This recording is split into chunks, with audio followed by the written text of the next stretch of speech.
অনেক বড় এক কোম্পানি হঠাৎ করে ব্যবসায় লোকসান করে বসল। এক দুপুরে সেই কোম্পানির কর্মচারীরা বাইরের ক্যান্টিনে লাঞ্চ করে ফেরার সময় অফিসের প্রবেশমুখে একটি নোটিশ দেখতে পেল। নোটিশে লেখা ছিল, আমাদের কোম্পানির লোকসানের জন্য যে ব্যক্তিটি দায়ী সে গতকাল মারা গেছে। সেমিনার রুমে একটি কফিনে তার লাশ রাখা হয়েছে। যে কেউ তা দেখতে চাইলে আমন্ত্রিত। একজন সহকর্মীর মৃত্যুর খবর শুনে প্রথমে লোকেরা দুঃখ পেল, তবে এরপর তারা কৌতূহলী হয়ে উঠল এই ভেবে যে আসলে কে হতে পারে সেই ব্যক্তি। তারা সবাই সেমিনার রুমে এসে একত্রিত হল। সবাই ভাবতে লাগল, আসলে কে সেই লোক যে আমাদের সাফল্যের পথে বাধা হয়ে দাঁড়িয়েছিল।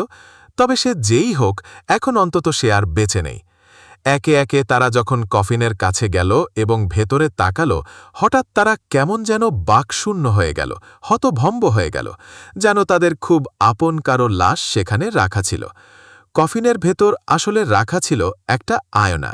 যেই ভেতরে তাকিয়েছিল সে তার নিজের চেহারাই দেখতে পাচ্ছিল। আয়নার এক পাশে একটা কাগজে লেখা ছিল, তোমার সাফল্যের পথে বাধা দিতে সক্ষম শুধুমাত্র একজনই আছে গোটা পৃথিবীতে, আর সে হচ্ছ তুমি নিজে। তুমিই সেই একমাত্র ব্যক্তি যে তোমার জীবন পরিবর্তন আনতে পারে, তোমাকে সুখী করতে পারে, তোমাকে সাহায্য করতে পারো, সুখী করতে পারো।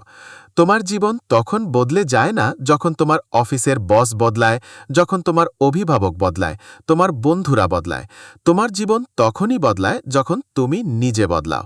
তোমার সক্ষমতা সম্পর্কে তোমার নিজের বিশ্বাসের সীমাটা যখন তুমি অতিক্রম করতে পারো, শুধু তখনই তোমার জীবন বদলায়, পূরণ হয় জীবনের লক্ষ্যগুলো। নিজের আলোয় আলোকিত করো চারপাশ।